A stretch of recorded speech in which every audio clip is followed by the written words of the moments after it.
بزرگوں اور پیارے بھائیوں،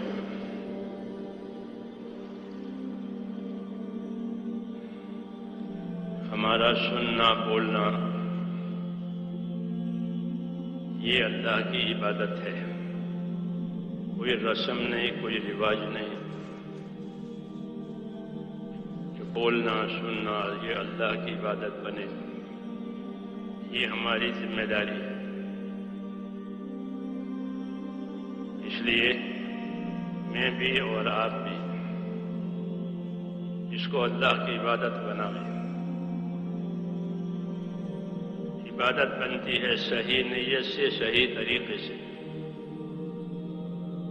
صحیح نیت سے بولنا، صحیح نیت سے سننا۔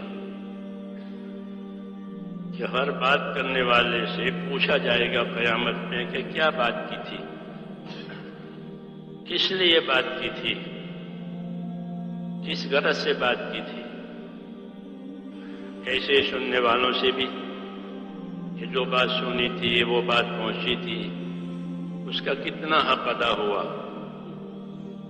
یہ سوال ہے کہ جو بات جاننے کی جانی تھی، سمجھنے کی سمجھی تھی دین کی، تو اس کا کتنا حق ادا ہوا۔ یہ سوال ہے۔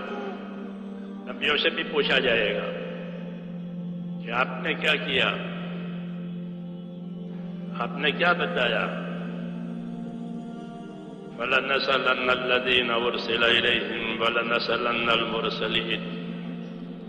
جن کے پاس ہم نے پیغمبر بھیجے ان سے بھی پوچھیں گے، اور جو پیغمبر بھیجے گئے ہیں ان سے بھی پوچھیں گے۔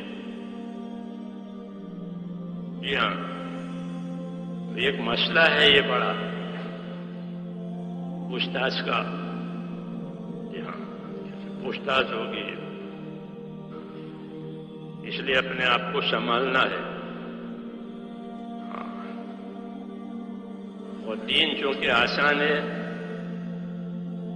اس لیے یہ سنبھالنا کوئی مشکل نہیں ہے۔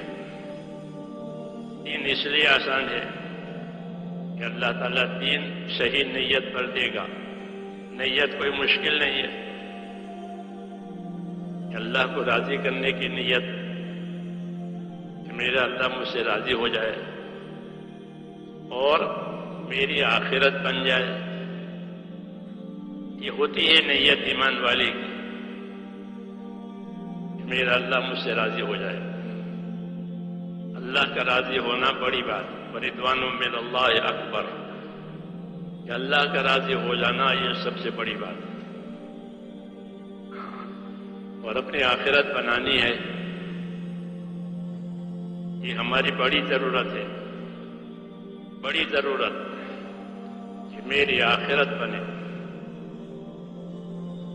اس لیے کہ ہر آدمی دنیا میں وہ آخرت کا مسافر ہے۔ بمبئی کا مسافر بمبئی کی طرف جائے گا، کلکتہ کا مسافر کلکتے کی طرف جائے گا۔ یہ کلکتے کے پیسنجر ہے، یہ بمبئی کے پیسنجر ہے، یہ آخرت کے پیسنجر ہے۔ ہاں، علماء نے لکھا ہے کہ ہر انسان آخرت کا مسافر ہے، وہ پیسنجر ہے۔ اس کی زندگی ہے جو گاڑی جا رہی، روز روز بڑھ رہی ہے آخرت کی طرف۔ ہاں، کہ ہر انسان جو ہے وہ آخرت کا مسافر ہے، وہ سمجھے نہ سمجھے، جانے نہ جانے، لیکن وہ آخرت کی طرف جا ہی رہا ہے۔ جو کچھ سنا گیا اللہ اس پر عمل کرنے والا اور آگے لوگوں تک پہنچانے والا بنا۔